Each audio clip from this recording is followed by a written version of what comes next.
I'm Andy's fiancé, and also his childhood sweetheart. One day, I saw him kissing another girl, claiming she was his good friend. I'm so annoyed with her, she's such a drama queen, so overly sensitive, he complained while embracing her. His good friend chuckled, saying, she's only sensitive because you spoil her. I told you to set boundaries with her so she wouldn't dare to act like this. If you didn't listen, who's to blame? Oh, so that's how it is. Actually, I'm not completely dependent on him. Later on, as he wished, I left, but he seemed to have changed completely, saying he wouldn't marry anyone but me. Chapter 1. In the evening, Andy messaged me, asking me to bring some alcohol from home to the bar. I caught a cold yesterday with a fever and dizziness, he knew about it. I'm feeling a bit unwell, can you get some drinks for me? I messaged him. He called me on the phone.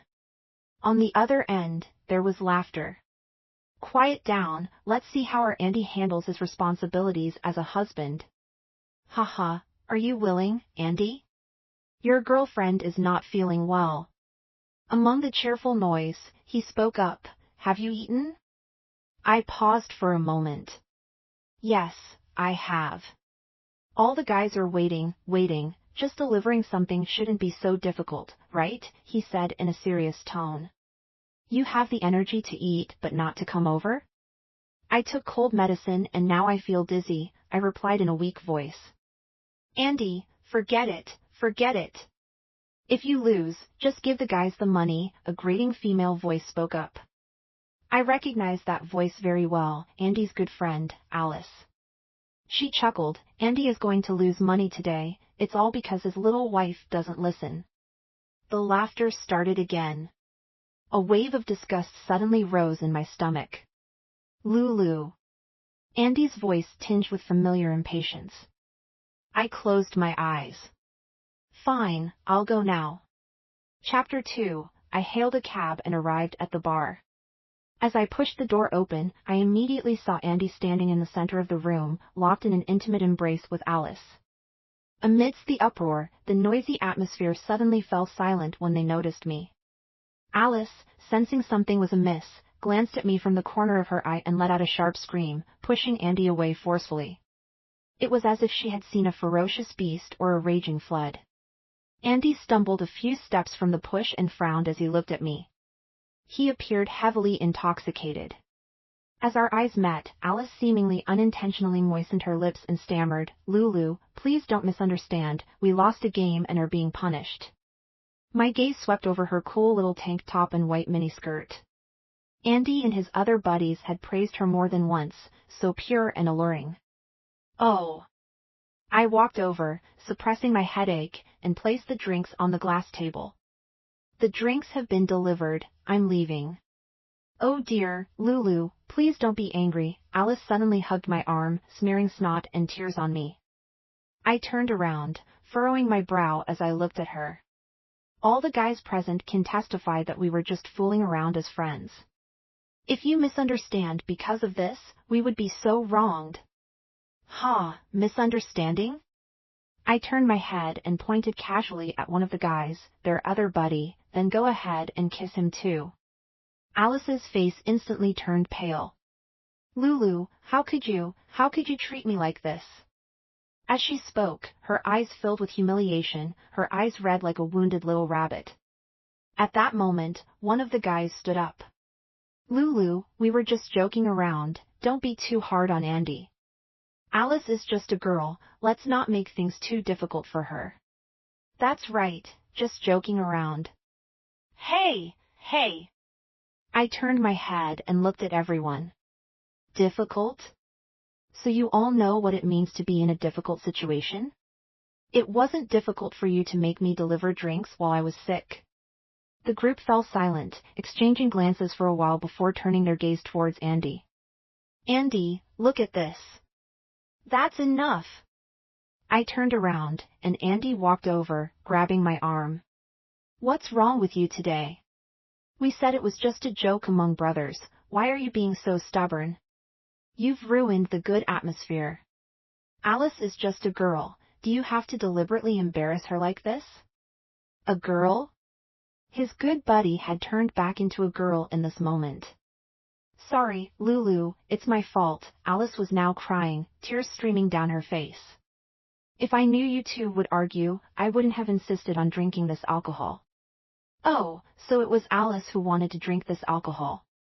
My previous speculation was confirmed, and a wave of exhaustion surged from all sides of my body. At this moment, I just wanted to leave this absurd and ridiculous place immediately. I shook off Andy's hand and turned around to leave. Oh, Lulu, please don't be angry. Alice came over again to pull me, but I pushed her away. Ouch! She stumbled and fell weakly into Andy's arms. Andy's anger seemed to ignite from this fall, burning fiercely. Lulu, stop, he shouted from behind me. I turned around and saw him supporting the aggrieved Alice, his face dark and bruised. Apologize to Alice. I stopped in my tracks and calmly looked at his angry face. This face had once shown various expressions towards me, worry, affection, pity, helplessness, but now it glared at me angrily for the sake of his buddies. If you don't apologize today, we're done, he continued. At this moment, all of his good buddies in the private room had expressions of enjoying the show, watching the three of us. I felt like a monkey in a circus. Fine. I took a step forward. What? Andy frowned. Oh, Andy, look at you. Alice glanced at me, then affectionately patted Andy, her eyes even redder. Why are you doing this? Don't make things difficult for your girlfriend. What did you say? Andy asked again. I said fine. I calmly looked at him. I agree, let's call it quits. Chapter 3. Perhaps because I was still a little dizzy, I realized that my house key wasn't in my pocket when I sat in the taxi. It must have fallen in the hallway of the bar. I had no choice but to go back and look for it. Luckily, the bartender found it. As he handed me the key, the door of Andy's private room suddenly opened. Alice was supporting the drunken Andy, complaining as they walked towards the restroom. Oh, come on, why are you so mad at your girlfriend? You should take care of yourself too. You don't even care about yourself, let alone someone else. Andy smiled foolishly and cupped her face. Tell me, why isn't she as sensible as you? She gave me a face just for delivering a drink and even wanted to break up. Alice let out a sigh. Well, your girlfriend is indeed a bit unreasonable. You've been so good to her. Other girls would be so envious, but she must have said it in anger. How could she bear to break up with a rich second generation like you? Every time she comes back crying, doesn't she? Rich second generation, money? Andy paused for a moment. Maybe, like you guys said, she's with me for my money. After saying that, he muttered again, actually, sometimes I get really annoyed. Even though she's sick, I don't mind, but she keeps being dramatic. Andy, Alice sighed, I'm telling you the truth, you just don't like to listen. Your girlfriend is only dramatic because you spoil her. We've all told you to set some boundaries for her so she won't dare to act like this anymore. Who else can you blame? And stop thinking about whether or not your girlfriend is after your money. Look at how she has you wrapped around her finger. Even if she's after your money, you can't bear to break up with her. Don't make yourself unhappy.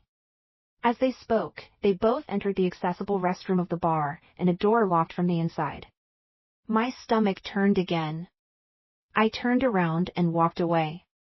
Chapter 4. Maybe because I went out for a walk in the evening breeze, I developed a fever in the middle of the night. In my dazed state, I seemed to dream about the things that happened between Andy and me in the past. We both grew up together in an orphanage. I was always frail since I was young, and Andy was always by my side. He would chase away the other kids who bullied me, walk barefoot to find a doctor when I was sick, hold my hand and, in his innocent voice, say, Lulu, don't worry, I'll take care of you forever. During a fire at the orphanage, even though he was already rescued, he rushed back in to save me. His shoulder got burned by a falling ember, leaving a permanent scar. At that time, I wondered what kind of love could be more important than one's own life. I had no parents, no relatives. Andy was the best person to me in this world, so I told myself, Lulu, you must always be good to Andy. When we turned 16, Andy's biological parents found him. It turns out he was the long-lost heir of the Smith family. They took him back, and suddenly he became a wealthy person, but he didn't forget about me. He would secretly come to my high school, bring me food, medicine, and make a promise to attend the same university. And we actually got accepted into the same university. We were the most envied couple in college. And Alice also appeared in our lives during this time, along with a group of good friends. Alice was a somewhat famous internet celebrity in the university town, known for her tomboyish personality. She seemed to have a lot of male friends around her, like brothers.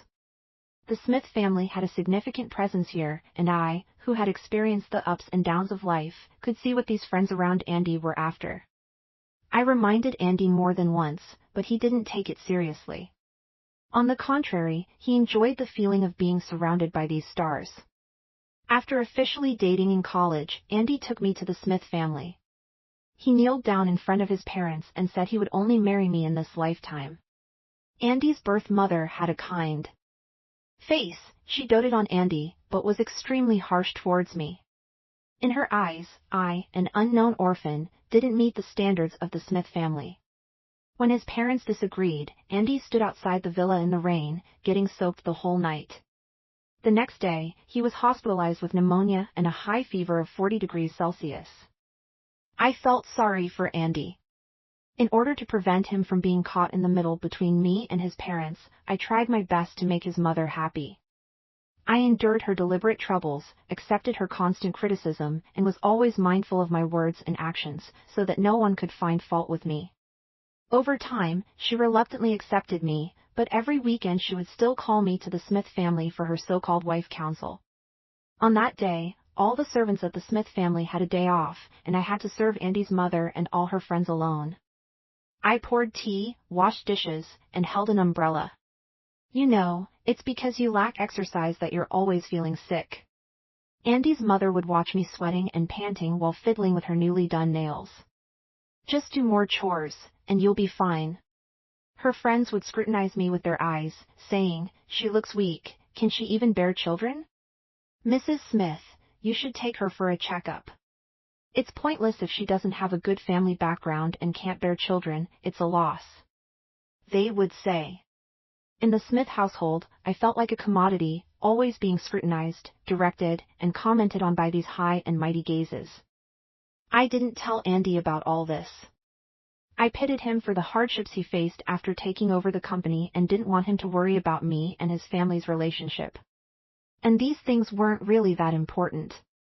As long as Andy loved me, protected me, and stood by my side unwaveringly, these grievances meant nothing. After graduating from college, I had received a decent job offer, but the Smith family wouldn't allow me to take it. That time, Andy and I had a big fight. He said I was too stubborn. Don't you know how your own body is? He got really angry. I just don't understand. My family allowed you to graduate to be a Smith wife. What are you dissatisfied with? Lulu, why are you always so selfish? Do you know how much effort I've put in to make my family accept you? Why can't you understand and empathize with me a little? As he spoke, he started crying. I risked my life that year to save you. Can't you compromise a little for me? So I compromised again. Because he had saved my life, because he had been so good to me, because he was the only light in my life.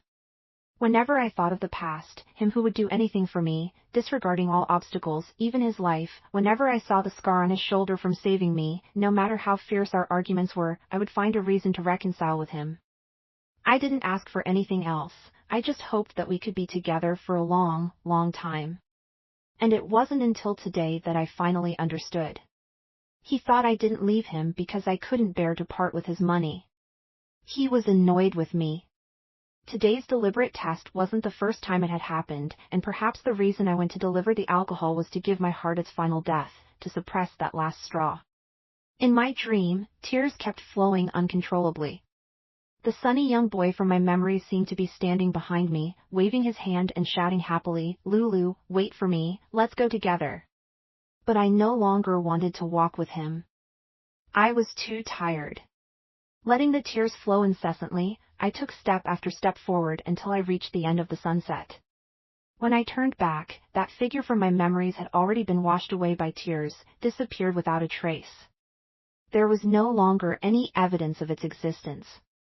Chapter 5. The next day when I woke up, my fever had subsided. Although my body felt tired, I still opened my suitcase and began packing my belongings. At that moment, the apartment door opened, and Alice's voice came through the bedroom door. "Andy, we agreed to go watch Slam Dunk this afternoon. I'll be wearing Shihoku's team jersey." Andy replied with a simple MHM. My hands paused as I packed my clothes. Today was supposed to be the day that Andy promised to accompany me to meet my biological parents.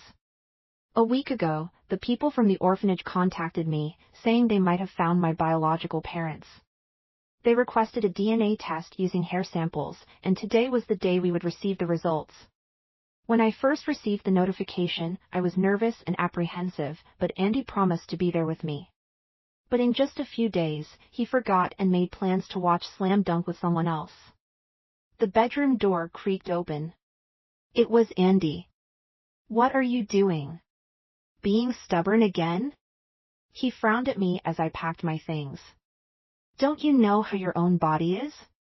I don't have time to go on a trip with you at this time. You don't need to accompany me," I said softly. "We broke up last night, and I'm moving out today." "Hey," he paused for a moment, then suddenly started laughing. "Lulu, they all say I spoil you too much, but I didn't realize it before. But now look at what you've become, threatening to break up at the drop of a hat. Are you so sure I can't live without you?" He squatted down, disgustingly pulling my hands away from packing. "That's enough from you. Wasn't last night enough to show off your power, embarrassing me in front of my friends by deliberately making Alice uncomfortable? Is that not satisfying enough for you?"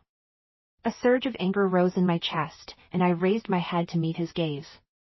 "Andy, first of all, I told you I wasn't feeling well, but you insisted on having me deliver the alcohol.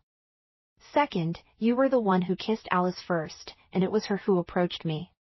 Third, it was you who brought up the idea of breaking up." I shook off his hand and zipped up my suitcase. "I never believed that you couldn't live without me, and I am not incapable of living without you. Is this how you find it meaningful?" He raised his voice. "Causing trouble every day, using your health as an excuse? Do I owe you something?"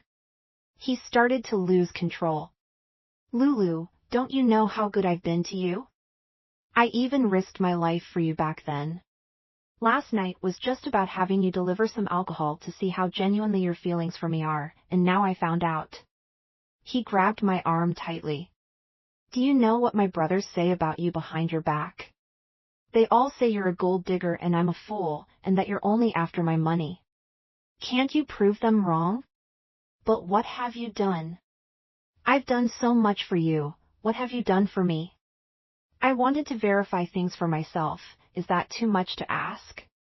I remained silent, and his anger intensified. "I truly loved the wrong person. Is that what you want? You want to break up? Fine, I won't hold you back then. But before you walk out that door, you better think twice. The position of Smith's daughter-in-law won't be kept for just anyone." I lifted my head and looked into his lifeless eyes, dulled by the hangover. Through those eyes, I used to see a beautiful past, mutual support, sweet love, and a promising future. But now, all I could see was desolation. "Andy, you've succeeded," I whispered. "What?" He paused, confused. "Andy, you've finally succeeded. You successfully disgusted me with this relationship, and you successfully made me stop loving you." Chapter 6. I left the apartment. Andy didn't come after me. I hadn't rented a new place yet, nor did I have a job. I spent half the day at the KFC on the corner, applying light makeup to conceal the slight swelling around my eyes from crying all night. Just now, the DNA test results came out. Tonight, I will meet my biological parents. Andy had previously said that parents who would abandon a newborn like me were either disgusted by girls or had bad character. Now, coming to search for my biological family, they might be doing it because they know about my relationship with Andy and want to benefit from the Smith family's money and resources. And now that I've broken up with Andy, I wonder if they will be disappointed when they see me. I don't really know what family truly means. Andy once said he was my family, and his family was my family too, but in the presence of these so-called family members, all I felt was exhaustion and anguish. The sunset today is beautiful, with clouds rolling and unfolding in the sky, bathed in a warm golden glow. I sat by the window, watching the sunset slowly sink, and finally lifted my suitcase, walking out of the KFC. Chapter 7, the agreed meeting place was a hotel not far away. I was pulling my heavy suitcase, about to cross the road, when suddenly an electric scooter came rushing towards me. In an instant, I couldn't dodge it, but someone behind me pulled me with great force, spinning me around along with the suitcase. The electric scooter zoomed past, barely grazing the edge of my skirt. "Are you all right?" the voice of my rescuer echoed above my head. It was a pleasant and magnetic male voice. I shook my head and quickly thanked him. "It's nothing. This place is full of electric scooters, so you have to be careful whether you're walking or driving," he chuckled, but his laughter froze as he caught a clear view of my face. Could it be Lulu? I was also taken aback. "I am Lulu, and you are?" "I'm your cousin's cousin," he smiled. "You have a striking resemblance to Aunt Sally. Do we even need a DNA test for this?" The Parkers have become too cautious after being deceived. They're overly careful, but there have indeed been quite a few fraudsters who had undergone plastic surgery, coming to search for their relatives before. "It couldn't be helped," he sighed. "Let's go," he enthusiastically grabbed my suitcase.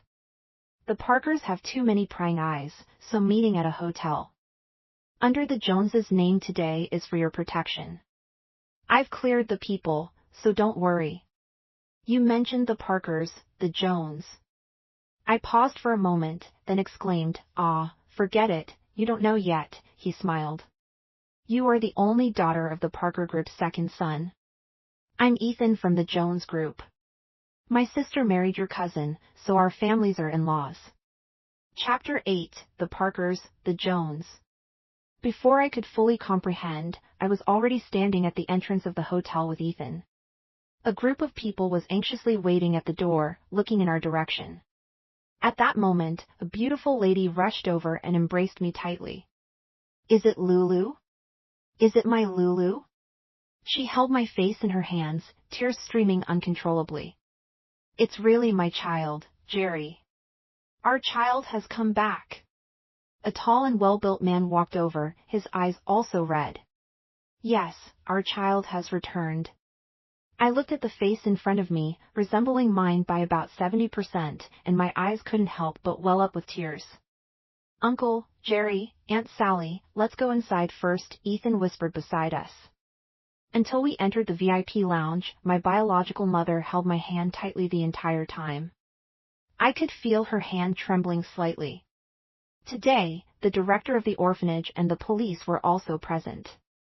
They shared the process of finding me. It turned out that after Sally gave birth to me, she had hired a nanny named Linda. Sally fell ill for a period of time after giving birth to me, and Linda, taking advantage of Sally's poor health, actually tried to seduce my biological father, Jerry, thinking she had some charm. Jerry didn't fall for it, and Linda, feeling humiliated, sneaked back after being fired and took me away. At that time, technology was not as advanced as it is now, and even though the Parkers were wealthy, they searched for a long time but couldn't find Linda. It wasn't until 6 months later that the police found Linda's clothes, shoes, and socks for the baby on an undeveloped beach, along with a farewell letter she left behind. In the letter, she said that since she couldn't have Jerry, she wanted to make sure he would never forget her, so she took her child and died together. The police later found Linda's body in the sea, but they never found me. They speculated that I might have been eaten by fish. Over the years, even though most people assumed I had long been dead, my parents never gave up. Jerry and Sally never had another child. They held on to a glimmer of hope, searching and waiting. But Linda didn't actually kill me back then. Perhaps it was the last trace of goodness in her heart, or maybe she wanted to satisfy some of her own desires. She left me at the entrance of an orphanage in the neighboring county, along with a note saying my name was Lulu. Because my mother was unmarried when she got pregnant, she couldn't keep the child. Turner was her surname. Later, that orphanage caught fire, and all of us children were transferred to an orphanage in a coastal city called Sea City. But because my background was documented and my birth mother had the surname Turner, no one ever thought that I could be the daughter of the Parker family, the young miss who had supposedly died shortly after birth. For so many years, my biological parents and I lived in the same city, yet we never saw each other. Until recently, during a charity event organized by the Jones family, Ethan, the CEO, was chatting with the former director of my previous orphanage and mentioned the big fire from years ago. The director dug out a group photo of the children from back then, and Ethan noticed that I looked just like a younger version of Sally when she was a child star. He had his doubts and shared this information with the Parker family. After experiencing numerous imposters claiming to be their long-lost child and even people bribing hospitals to forge DNA reports just to inherit Jerry and Sally's immense fortune, the Parker family had become wary of any potential reunions. So this time, they were as anxious as I was but dared not have any expectations. Despite their eagerness to see me, they held back until now, fearing that the greater the hope, the greater the disappointment. Chapter 9. That evening, I returned home with my parents. Uncle and cousins were also there. Mom held my hand and asked softly, "Lulu, we heard from the orphanage director that you were dating the young master from the Smith family, is that true?" I hesitated. Your father, and I don't mean anything else," she quickly added. "Even though the Smith family is not as well off as ours, if you like him, we support you." I shook my head. "Dad, Mom, we've already broken up." Dad asked me what I wanted to do next and if I would be interested in learning to manage the company. I hesitated. I didn't have much work experience. "I'm afraid I don't have the ability," I said with my head down. "Lulu just came back. What's the rush?" Mom immediately complained. That night I slept with my mother. I slept lightly, knowing that she woke up several times in the middle of the night, gently stroking my hair and quietly sobbing. And the next morning, Dad personally made breakfast for me, watching me eat with red eyes, carefully asking if it suited my taste. In these few days since I returned home, I felt a sense of family and love that I had never experienced before.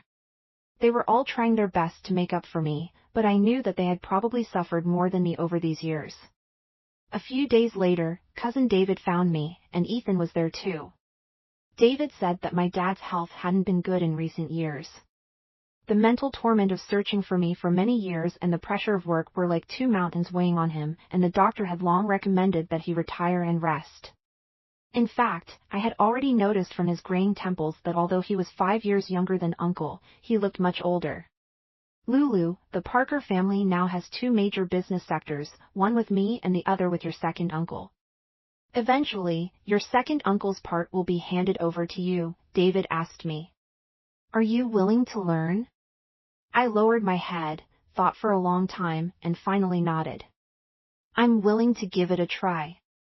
David breathed a sigh of relief, and Ethan, who had been silent, suddenly spoke up. "I think it's not a good idea to put her directly into the Parker family." David looked up. "Why not?" "The Parkers are astute. She looks so much like Aunt Sally. Do you think people can't guess her identity? Gossip is one aspect, but on the other hand, such work relationships and personal relationships are not conducive to her learning." David furrowed his brow. "You make a valid point. Then helping someone to the end is like sending Buddha to the West," Ethan smiled. He walked over. "How about going to my place? If you really want to learn about company management." "Me?" I blinked. He winked. The Jones family is no smaller than the Parker family. Chapter 10. So, after obtaining my parents' consent, I started working at Jones & Company. Wasn't I supposed to go to the business department on my first day of work? I stood in Ethan's spacious office, staring blankly at my temporary ID card. It boldly stated Office of the CEO. Why go to the business department to learn? Ethan said as he signed some documents. What you need to learn is how to manage a company, he explained. So, what does that mean? Of course, you have to learn from the best teacher. The best teacher? Who? I was a bit puzzled. He lifted his head from a pile of documents and grinned at me. Of course, it's me. Chapter 11. Ethan seemed like a playboy at first glance. He had a passion for cars, collecting various luxury vehicles. He even built a garage at his own house specifically for this purpose, and he had participated in racing competitions. He also loved sports, playing basketball for at least an hour every evening at the company's basketball court. His consistent exercise routine gave him a great physique, broad shoulders, narrow waist, and long, slender legs. I heard that many female employees willingly stayed overtime just to watch him play basketball. But as you spend more time with him, you realize that these are just superficial aspects. He is an incredibly talented manager. After becoming his assistant, I followed him in negotiations, meetings, and client meetings. He appeared casual, but he always managed to pinpoint the weaknesses of the other party amidst the cheerful atmosphere. He seemed indifferent to many things, yet he always had control over the big picture, effortlessly navigating through it. Unlike my serious cousin David, he rarely worked overtime. Apart from regular business dinners, he hardly drank alcohol or smoked. After intense negotiations, he would take the time to review the entire process with me, simulate different scenarios, and let me come up with my own solutions. He would also ask me to write meeting agendas before our meetings and point out the key points. His observation skills were sharp, and whenever he noticed me feeling tired, he would tell me to go rest. At first, I said I could endure it, no need. Why insist when you're tired? He smiled. A philosopher once said that rest is for walking a longer path. Who said that? I widened my eyes. He blinked and said, I forgot his name, but I think what he said makes sense. Being around Ethan was relaxed and comfortable, with subtle guidance and enlightenment hidden within. He never pressured anyone but was skilled at guiding them. The constant tension and stress in my heart seemed to ease and relax under his influence. Being with him, I truly learned a lot and grew quickly. But at the same time, his brilliance made me doubt myself. Can I really do it? Can I truly achieve that level? Soon, a month passed by in the midst of business. On this day at noon, unexpectedly, I ran into Andy and Alice at the Jones & Company shopping mall. Ethan's birthday was next week, and I wanted to pick a birthday gift for him as a token of my gratitude for his help. But the truth is, he doesn't lack anything, even this mall belongs to him. After searching and considering, I finally chose to make a handmade red prayer rope. In the end, it's the thought that counts. While passing by a few luxury brand counters, I suddenly heard Alice's voice. You should buy this perfume for Auntie, she'll definitely love it. Since it was lunchtime and there were few people in the mall, the sound of high heels clicking on the floor was quite noticeable. When I turned around, both of them standing next to the counter saw me at the same time. Andy seemed a bit lethargic, but there was a glimmer in his eyes when he saw me. Lulu. Alice glanced at Andy, then looked at the bag I was carrying and immediately walked over with a smile. Lulu, are you also here to buy a birthday gift for Auntie? She exclaimed. This gift, trust me, this won't do. Buy something more upscale, something Auntie will like. Andy's chin lifted slightly upon hearing Alice's words. Where have you been for the past month? He furrowed his brow. Don't think I'll forgive you just because you made a rope. As he spoke, his gaze fell on my name tag. What's this? Huh? CEO's office? My temporary name tag had no name on it. Alice read the few words on my name tag word by word, covering her mouth as she laughed. Lulu, why did you come to work as a receptionist at Jones & Company? Temporary worker? Andy's brow furrowed even more. Where I work is none of your concern, I said calmly, turning to leave. Lulu, you're not being fair. Alice stepped forward and held on to me, looking up at Andy with a pained expression. You shouldn't ignore Andy like this. At that moment, Andy spoke up. Alice, wait for me over there. Alice paused for a moment, reluctantly walking to a distance. Andy approached, snatching the gift box from my hand. Why work as a receptionist? Are you trying to embarrass our family? He angrily questioned. Stop playing around, move back quickly. And it's been so long since you last went home. Mom is angry. Mom has asked me several times, saying you don't answer calls or go back. I told her you haven't been feeling well lately, so she didn't say much more. Do you have to make a scene before you'll be satisfied? What are you going to do if Mom won't let you back in? Do you think she'll forgive you just because you made this cheap red rope? Andy, I snatched the box back, interrupting him coldly. We broke up. How many times do I have to say it? The red rope is for someone else. It has nothing to do with your mother. But he still held on to my hand. Why are you being so stubborn? Let go of me, Lulu. I turned around, and there was Ethan walking over with another assistant. Andy saw Ethan and froze for a moment. You're from Jones? Mr. Jones? Ethan turned his head, looking at him indifferently. You are. I'm Andy, from Smith. My parents have contacted you before. They wanted to collaborate with Jones in daily necessities, become your company's distributor. Our bidding for this year has already ended. Ethan smiled politely. If your company is interested, you can bid again next year. Ethan, please reconsider our company. Andy looked flustered. My parents know you like cars, they want to invite you. Andy, my personal preferences have nothing to do with company decisions. Ethan interrupted him. Ethan, the receptionist at your company. Lulu is Andy's girlfriend. Alice, who knows when she came over, suddenly shouted. Everyone was stunned. Andy looked at Alice in confusion, while Alice approached with a smile. President Ethan, Andy really means it. In order to impress you, he asked Lulu to become the receptionist at your company. It's up to you to give Smith and Company a chance, right? Lulu, she exclaimed. Ethan paused and looked at me. I am his ex-girlfriend, I corrected. Ethan, President, and he quickly caught onto Alice's intentions and smiled broadly.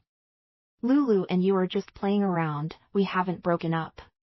She came here today specifically to buy a birthday gift for my mom. Lulu doesn't know much, but if she has caused any trouble, please forgive her. But we genuinely want to get to know you. It's been so many years, and Jones and Company hasn't collaborated with Smith and Company. We find it a pity. I'm not asking about ex-girlfriends and ex-boyfriends. Ethan ignored him and turned to me directly. When did you become my receptionist? Before I could speak, Alice interjected. Lulu, this is still fake, right? Forging an employee badge, this. Andy's face grew darker. Ethan, President, actually, I just wanted. I understand what Andy means, discussing cooperation, right? Ethan waved his hand. Talk to my assistant about that. Andy's face lit up with excitement. Great, great. So, who is your assistant? Ethan looked at me. Since you two already know each other, I won't introduce her. With that, he reminded us, but she's very busy, so remember to make an appointment in advance. Chapter 12. When Ethan and I left, Andy and Alice were still standing in the same spot. They looked thunderstruck. Why did you make me talk to him? I asked. After explaining my relationship with Andy, he pondered for a moment. I heard from David that Aunt Sally wanted to give you the golf club under Parker's name, but you declined. I nodded. Parker's Golf Club was actually a high-end gathering place for socialites in our hometown. There were certain criteria for membership, and my mother had been the club president. These ladies are quite sharp, and I'm a bit afraid I won't be able to handle them. He pondered again. So, it's a good opportunity for you to practice, huh? I wanted you to handle Smith and Company for two reasons. First, I wanted you to have a chance to practice. I've seen the materials submitted by Smith and Company before, and they are well packaged, but there are hidden flaws. This is an opportunity for you to see if you can spot them. Consider it a little test for us. And second, that Andy, isn't he your ex-boyfriend? So what? I didn't quite understand. Do you know you used to be a lot like my sister? He sighed softly. Girls tend to unknowingly give too much in relationships and end up getting hurt too much. Although I don't know the reason for your breakup, judging from his behavior just now, he doesn't seem like a considerate boyfriend. So, I'm giving you full authority in this matter. If you want to meet him, go ahead. If you don't want to, then don't. If you can detach yourself emotionally and negotiate with your ex-boyfriend, then nothing else will be difficult for you in the future. Of course, if you can't detach yourself emotionally, feel free to make things difficult for him. It's up to you. Is that okay? I widened my eyes. By giving me this authority, aren't you being biased? What's wrong with that? He chuckled. Didn't David tell you I'm someone who always supports family regardless of reason? I thought for a moment. Does this mean I'm using borrowed power? Do you think I'm raising a fox? He raised an eyebrow in response. I'm raising a little tiger. Chapter 13. After a few days, Andy arranged a meeting and sat across from me with a grim expression. I didn't really want to make things difficult for him. As Ethan had suggested, detaching myself emotionally, this was a valuable learning experience. Approaching the conversation with a professional attitude, I started discussing the issues with the materials, but he suddenly interrupted me. How did you become Ethan's assistant? He asked. I paused for a moment and replied softly, Mr. Andy, we are discussing business matters. What have you betrayed? He raised his voice. What? I was taken aback. It's difficult to secure a position at Jones's company at the grassroots level. You haven't had a job since you graduated, so how could you suddenly become his assistant? His eyes turned red, and he grabbed me forcefully. I saved you so desperately back then, protected you, and loved you all these years, only for you to warm another man's bed? Let go, I frowned. I won't let go. He stubbornly held on to me, pulling me into his embrace. Have you forgotten? You are mine. You have always been mine. Ethan, what right does he have to have you? Did he ever save you? He's just a little richer than me. Lulu, open your eyes. He can have any woman he wants. He's just playing with you. When he gets tired of you, he'll toss you aside like garbage. No man in this world can treat you better than me. Wake up, Andy. Andy, let go now. Let's quit our jobs and get married after Mom's birthday. Even if we offend Jones's company, we'll never have any business dealings with them again. Andy, I pushed his hand away.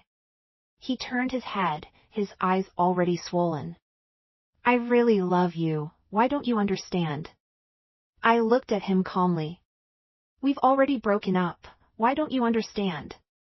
What breakup? We just had an argument. I shook my head. Andy, it's not that you don't understand, you're just used to it. Over the years, every time we fought and talked about breaking up, I always ended up back by your side. But this time is different. I returned the documents to him. I've written down the issues with Smith and Company's business on there. It's unlikely to meet Jones's company's requirements. Similarly, it's the same between us. We can't go back. It's just not possible. Chapter 14. After Andy left, I sat alone in the conference room for a long time. The words "can't go back" spoken out loud had a devastating impact on myself, no less than on him. The person I once admired and liked so much has come to this point today. My phone vibrated. It was a message from Andy. I know I was wrong. It was my fault to drink too much that day and... Have you delivered the wine? It was only later that I discovered the fever-reducing medicine on your bedside and realized that you were really sick. Lulu, I don't care about whatever relationship you have with Ethan during this time. As long as you come back to me, I want you to come back. If you ignore me, I will still find you. Keep looking until you change your mind. Lulu, after all these years of emotions, you can't just let go of me. Finally, he sent a photo. It was the scar on his shoulder. Suddenly, I felt like a lump of soaked cotton blocking my throat. That feeling of not being able to breathe, which used to happen so often, came back. I added Andy to my blacklist. The sun was setting, and outside the floor-to-ceiling windows, the city lights were just coming on, a scene of bustling activity. So you're here. The door opened, and I turned around. It was Ethan. He walked up to me. I heard you met with Andy today. Didn't go smoothly? I nodded. Yes, I intended to handle it professionally, but emotions still got to me. That's normal. You're already doing great, he nodded. After all, you're not a robot. But sitting in a managerial position, there will be many people trying to influence your emotions and decisions in the future. It's a test you have to go through. I know. However, if your brother finds out that you're in a bad mood because of the work I assigned you, he'll probably want to kill me, he chuckled, walking towards the door. So, for the sake of my life, today's work is over. Next, Ethan will take you out to have some fun. Chapter 15. Ethan somehow managed to get 2 bicycles. He took me on a ride through the summer night, weaving through the streets and alleys, indulging in various street foods at each stop. I felt like a little animal being fed, eating stinky tofu, fish cakes, fried cakes, chicken skewers. The cool night breeze rustled my hair. As I looked at Ethan across from me, watching me eat, I couldn't help but ask, why do I feel like you don't have many worries? How can I not have any? He smiled casually, tucking my loose hair behind my ear.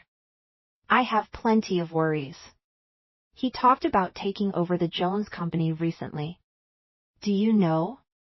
During my inauguration speech, my palms were sweating, and I felt like my voice was trembling. The board members are all my grandfather's generation. They are all cunning individuals. I was anxious at that time, hoping to gain everyone's approval. I even had dreams about meetings in the middle of the night, and then I realized that I didn't actually need their approval. All I needed to do was be myself, please myself, and they would naturally submit. But abilities also have their limits. I lowered my head. I've never been good at socializing since I was young. Because of my weak health, I always spent time alone. I was different from Ethan.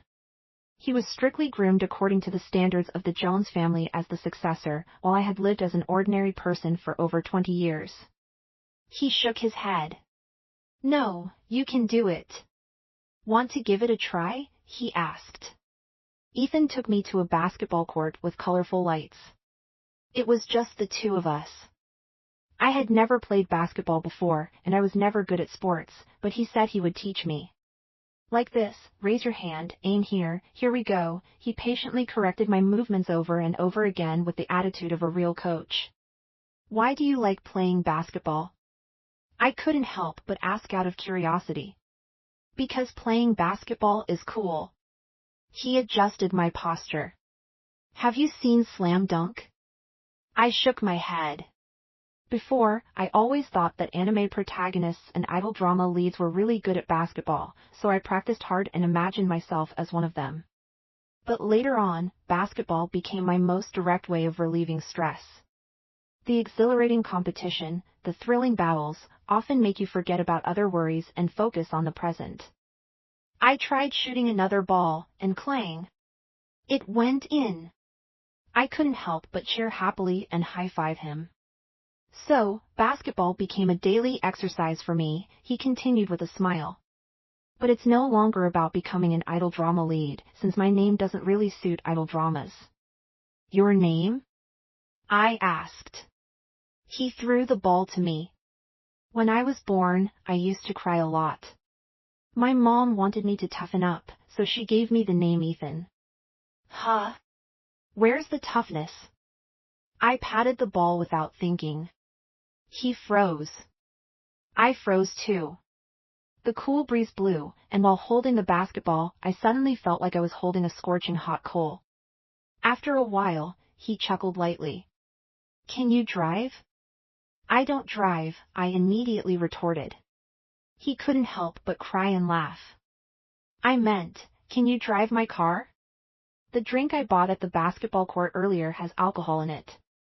My face turned red in an instant. Lulu, you might as well just hide in the cracks of this basketball court. I can, but I haven't really driven much, I stuttered. Andy used to say that my health wasn't good, so he never let me drive. And thinking of Andy, I suddenly realized that since I went out with Ethan, I haven't thought about him at all. Chapter 16. Ethan called his driver to bring the car and took me to a suburban drive-in theater. The movie playing was Slam Dunk. When I was a kid, I loved Hanamichi Sakuragi the most, and it's still the same now, he said softly.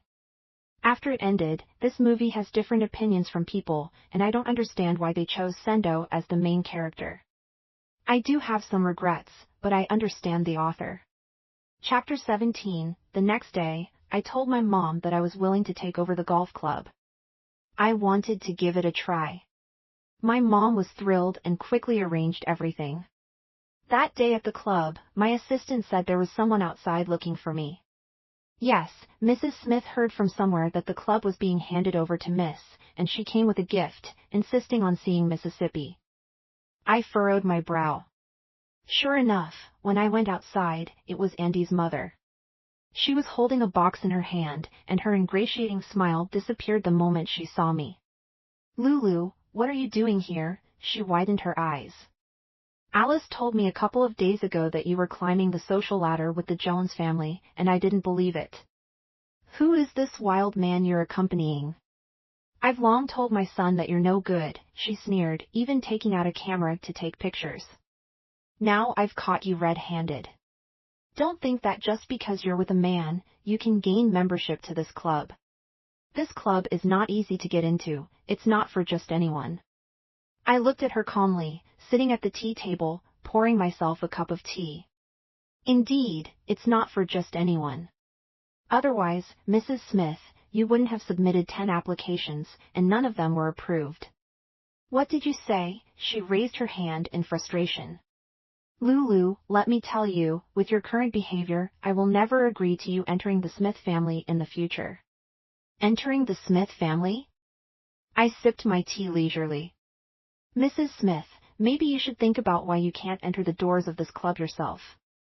Just then, the assistant came over with Andy's mother's application materials. Oh, it's Assistant Shao. Andy's mother immediately put on a smile. Has Miss Parker not come out yet? The assistant looked at me, then at Andy's mother. Isn't this Miss Parker right here? What? Her smile froze on her face. She looked at me, then at the assistant. Assistant Shao, you're joking, now. What joke am I making with you? The assistant was puzzled. Our miss is quite busy today, and we specially made time for you to interview. She turned to me. Do you need any more documents? No, that's not necessary. I threw the documents on the table, stood up. The interview is over. Wait a minute. After a moment, Andy's mother seemed to realize something and hurriedly caught up, grabbing my sleeve. Lulu, she forced a smile. Look at this misunderstanding. It turns out we're all family. I pulled my hand out of her grip. Mrs. Smith, have you forgotten what you just said? You categorically refused to let me enter the Smith family. Oh, what are you saying? We've been together for so long, I already consider you my own daughter. I'm sorry, a cold voice came from behind, but my daughter has no intention of acknowledging you as her mother. I turned around. Mom. My mom elegantly walked over, but there was a chill in the air around her. Mrs. Smith, right? the mother of my daughter's ex-boyfriend, who made my daughter go to your house every week to serve tea and water. That's you, isn't it? Andy's mother froze. It's a misunderstanding, all a misunderstanding. I treated Lulu as my daughter-in-law. My daughter from the Parker family will not serve tea and water in anyone's house, no matter who she marries. My mom, who was already taller than Andy's mother, looked down at her like a queen. Of course, if this is a tradition in the Smith family and Mrs. Smith is willing to come to the club every day to hold an umbrella and serve tea, I might consider granting you a lower-tier membership based on your performance. Andy's mother stuttered and finally fled with the gift in hand. Check if any of the ladies she hangs out with have memberships at our club. If they do, cancel them all. After instructing this, my mom turned to tightly embrace me. Lulu, it's all Mom's fault. If only I had found you a few years earlier, you wouldn't have suffered. I shook my head and hugged her tightly as well. In reality, I had already obtained the most precious thing in the world. After all, what could be more valuable than having family who unconditionally stands behind you at all times? Those distant people and things no longer mattered. I only hoped to grow up quickly and become their pillar of support in the future. Chapter 18, Because of the Busy. Golf club matters. I haven't been to Jones's for 2 weeks. After having lunch with my mom, I went to Jones's. When I arrived, I noticed that everyone in the president's office was whispering. You don't know yet? Lulu and Lou whispered to me. We're all talking about that temp worker. A while ago, we needed someone to organize the files, so we hired a few temp workers from an outsourcing company. One of the female workers is something else. Whenever she has free time, she runs to the president's office, dressed so provocatively, making those drivers go crazy. And that's not all. This woman constantly approaches President Ethan, carrying coffee to his office, as if Ethan really falls for her tricks. Lou clicked her tongue. She probably thought that since President Ethan doesn't have a girlfriend, his taste must be different. Looks like she can't resist either. Just then, the door to the president's office opened. Aunt Lou gestured for me to be quiet and nodded in that direction. Ethan walked out first, followed by a blushing Alice. When Ethan saw me, he waved. Lulu, perfect timing. Let's go have dinner with the clients. I hesitated for a moment, then walked up. Alice glanced at me and quickly took a few steps forward, securing her place next to Ethan. Silence filled the air as we made our way, only accompanied by the cheerful sound of Alice's high heels. Once we arrived at the private room of the restaurant, Alice confidently took the seat next to Ethan and sweetly said, President Ethan, can we order some king crab later? Ethan smiled. We'll order the main dishes when the guests arrive. Just then, the door opened, and both Alice and I froze. It was Andy. Alice? Andy? Andy looked equally surprised. What are you doing here? Alice paused, but Ethan interrupted her. Let's start with the food. Suddenly, the TV in the private room turned on. The screen showed Ethan's office, with Alice attentively placing a cup of coffee in front of him. Aren't you friends with President Andy? I'm actually not that close to President Andy. He was pursuing me, but I didn't accept. After all, Lulu and him are a couple, and I don't do third-party involvements. Plus, I don't like him. Ethan, to be honest, I don't really approve of Andy's character. The way he clung to you in the mall last time was really embarrassing. Smith still has some core technology. Didn't they recently apply for a patent for a confidential technology? Ethan said calmly. Ethan, actually, if you're interested in that technology from Smith, I can help you. The screen went blank at this point. Ethan threw a sealed envelope onto the table across from him. I haven't opened this envelope, so I don't know if it's real or not. The truth is, Shushi could easily do this technology, but our aspirations lie elsewhere, and we're not interested. He touched the red string I had given him and calmly said, if Alice was intentionally sent to me by President Andy, then I admire President Andy's cunning. However, President Andy probably doesn't know me well. I'm not particularly interested in this kind of beauty. If Alice wasn't sent by President Andy, then I also admire President Andy's courage. He can give away something that he relies on for his livelihood so easily. I can't do that, neither can I compare. Andy tightly held onto the envelope and finally managed to speak after a while. I didn't send her to Jones's, and today I thank President Ethan for returning the envelope. No need for thanks, let's consider it a debt of gratitude. You, as the president, how could you do something like recording a video? Alice's voice trembled. Ethan smiled. What? You don't even know what kind of person I am or what equipment is in my office, yet you dare come and talk to me? Besides, my mother taught me from a young age to never drink anything brought by strangers. He turned to Andy with a half smile. Okay, everything that needed to be said has been said. President Andy, how you and your brother handle things afterward is none of my concern. But take this advice, eat your fill and be cautious about making friends in the future. Alice's face stiffened as she turned towards Andy. I'm not. Shut up. Andy's voice slightly trembled with anger. Ethan stood up and pulled me along to leave. President Ethan, do you know that she deceived you? Alice suddenly stood up, shouting. Lulu is a treacherous woman. She cheated Andy out of his money before, and now she's cheating you. You've been blinded by her. You're truly a fool, you know that? Ethan paused his steps and chuckled lightly. Is that so? He turned around. If it's her, then I'm actually willing. Alice looked at him in disbelief, and at that moment, Andy's phone suddenly rang. Mom, can we talk about this later? What you're saying? Lulu's parents are who? He turned his head to look at me, his hand holding the phone slightly trembling.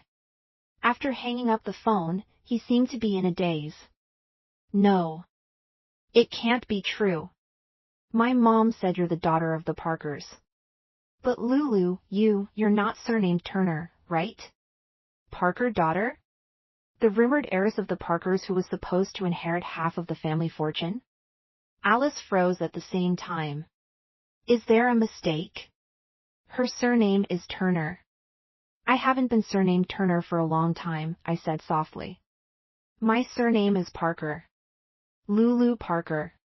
Chapter 19. After leaving the private room, I could faintly hear Alice's crying and the sound of their argument. There seemed to be the sound of glasses breaking as well. I frowned and called the hotel manager over. Go and see what they've damaged and make them pay for it in full. In the afternoon, Ethan accompanied me to the car dealership to pick up my new SUV. David and Rose came along too. You're bringing my sister into the wild? David choked with Ethan. This car is too much for an average girl to handle. She chose it herself, didn't she? Ethan raised an eyebrow. At best, I'm just her training partner. In the evening, the Parkers hosted a business dinner, primarily to introduce me to the business community in Haicheng. Everything went smoothly, but during the media interview segment, there was suddenly commotion at the entrance. It was Andy's mother. She said Andy had committed suicide. I beg you, Miss Parker, Andy risked his life to save you back then, she rushed in, kneeling in front of me in front of all the reporters. If you don't want him now that you're back in the wealthy family, he will truly die for you. Andy's mother wailed, and the reporters started taking photos, causing chaos in the lounge. My family and Ethan were present. Lulu, don't worry. You don't need to go to the hospital. Mom and Dad will take care of it, my dad said. We've informed the media, so no photos will be leaked today, David said. Lulu, you've had a long day. Why don't you rest for a while? I lifted my gaze and locked eyes with Ethan sitting across from me. I shook my head. Dad, brother, since I'm going to take over the Parkers enterprise, I shouldn't rely on you to solve problems anymore. This matter started because of me, so I will personally put an end to it. Chapter 20. Despite that, my family insisted on accompanying me to the hospital. In the hospital room, Andy lay pale on the bed. As soon as he saw me, he grabbed my wrist. Lulu, he cried, tears streaming down his face. I knew you would come. You wouldn't abandon me. Andy, you said you couldn't live without me. Was it all for the Parker family's money? He froze.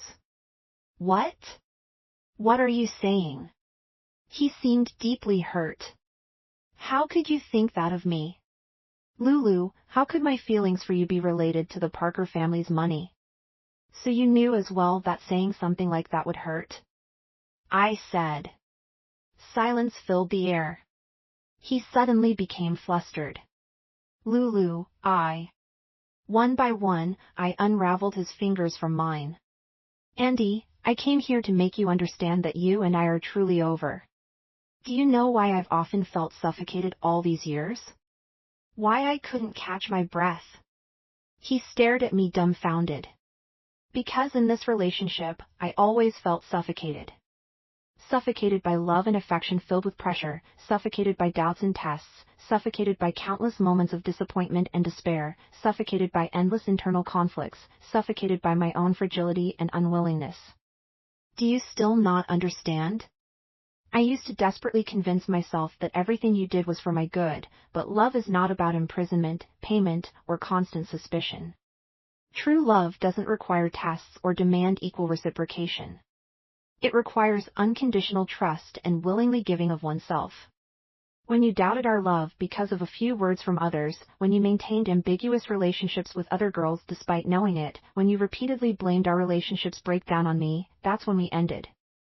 That's the ultimate reason we couldn't be together. So you wanted to break up with me a long time ago, didn't you? His voice trembled with tears. I know you don't love me as much, but I love you more than my own life. Yes.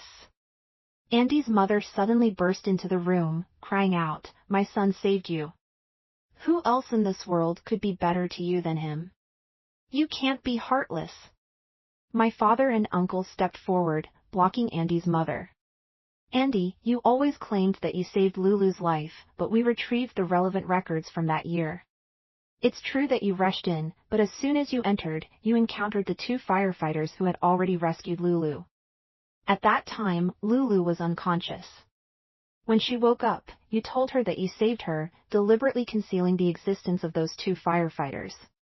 Due to the chaos at that time and later when you both left for the seaside welfare home, this incident was kept hidden by you. You were just afraid of her leaving you, using this incident to make her feel grateful and guilty towards you. Andy's mother stood still, shocked. What? How is that possible? My son wouldn't lie. We have found the 2 firefighters. Do you want us to bring them here to talk to your son? My uncle said coldly. My father took a few steps forward and spoke in a deep voice. Today, my daughter didn't want me to come, but I came to tell the Smith family a few words. Lulu is my daughter. During all these years that she was away from home, I have prayed countless times, hoping that my daughter would meet someone who truly loves her. Andy, perhaps your desire to save Lulu's life back then was genuine. As a father, I appreciate that. But how your Smith family treated my daughter all these years, don't you have any self-awareness about that? Our Parker family values compassion and kindness towards others. Lulu inherited that. She understands gratitude, reason, and is sensible and kind. But that doesn't give you the right to deceive and mistreat her. If the Smith family really wants to discuss this matter, then let's sit down and thoroughly discuss the events of these years one by one, how you have bullied my daughter, even preventing her from finding work. Do you really think we are unaware of it? No, that's not true, Andy's mother said with a tearful voice. She's not in good health, and Andy wanted her to rest at home and not work. Not in good health? David and Ethan entered the room. Since my sister came back home, her health has been perfectly fine. We also want to know how this relationship has been so torturous that it has caused her previously healthy body to have frequent issues. Ethan turned to face Andy. Andy, you've always been afraid to face the truth because you've always been a coward who's afraid. Afraid that even if you break her wings, you still won't be able to keep her. That you don't deserve her. But she was never a little bird that could be kept in a cage. How can a soaring eagle be confined by a cage? I didn't say anything and stepped forward. Andy, stop playing with your life. This is my last visit. The next time, whether you live or die, it will have nothing to do with me. Goodbye. I turned around and left. Andy's mother collapsed to the ground, murmuring, "How could this happen?" while Andy, until we left, sat silently on the edge of the bed. Chapter 21. Afterward, I had my company's PR team suppress the gossip media's speculative reports about me and Andy, and I issued a statement. The Smith family persistently tried to contact the Parker family a few times, but my family and I ignored them. I was busy learning about the management of Parker's companies and also took on some small industries one after another, just like breaking through a solid ice, seeing the vast ocean where I could freely swim. The first success is often accompanied by the second, third. I didn't try to please anyone. I just focused on being myself. Gradually, I saw genuine respect and recognition in the faces of my colleagues at the company. I didn't want to be a fragile princess in a greenhouse. What I wanted was to be a capable President Parker. So what if I had a different background? So what if I'm a girl? Nervously and excitedly, I accepted one challenge after another, striving to stand at even greater heights. I am grateful for my parents who wholeheartedly love and support me, making me a better person than I had ever imagined before. And of course, there's that person. That night, Ethan asked me to go to the basketball court with him. Now I can make three-point shots. While resting on the side of the court, he somehow produced a bouquet of fiery red flowers. I've actually been wanting to tell you, he looked a little nervous. You know, your name and my sister's name actually go together quite well. Lulu and Rose combined, it becomes Lulu Rose. It sounds beautiful, like a family. He sighed. I knew this confession might be a little cliché, but it's also my first time confessing to a girl. I've been thinking about it for days. I stared at him bewildered. Speaking of which, when your cousin deceived my sister into being with him all those years ago, I actually helped him in secret. At that time, I didn't really understand what it meant to be moved, and I couldn't understand why your cousin would wait for my sister for so long. Now it's my turn, and I realized that being moved is not something you can control. So you want to deceive my sister too? Both Ethan and I froze. Following the sound of the voice, David and Rose also arrived at the side of the court. No, bro. I'm confessing. Can't you let me finish? Are you repaying kindness with resentment? Ethan said angrily. When my sister was with you back then, how much effort did I contribute? He continued. Yeah, David walked over. Thanks to you, Rose and I missed out on so many years before we got together. Damn, you really hold grudges. Anyway, I have to be responsible for my sister. David walked over. Let me talk too. You first, bro. Lulu, I know Ethan better, David said. Although he may seem unreliable and unreasonable at times, he's actually a very protective and trustworthy person. Well, at least you're being somewhat fair. But when it comes to matters of the heart, it's still important to think carefully, David said. Especially when it comes to accepting a marriage proposal, you need to be cautious. Ethan remains silent. It's better not to agree too quickly. It's okay to make him wait a bit longer. Ethan raised his fist, but the next second, he turned to me, looking pitiful. Lulu, my stomach hurts. What? I was startled, about to go closer, but David suddenly stopped me. Are you trying to deceive my sister right in front of me? Do you think I don't exist? And can you stop stealing my lines? David crossed his arms. Stomach ache is our trademark as CEOs. Can't you be more innovative? Ethan jumped up in anger. No. Which CEO doesn't have a stomach ache? I can be sunny, lively, and enthusiastic, but I can also have these kinds of illnesses. I looked at the two of them competing with each other and suddenly laughed. Bro, thank you. I turned my head and looked at Ethan. Ethan, the old me was always hesitant, lacking confidence in myself.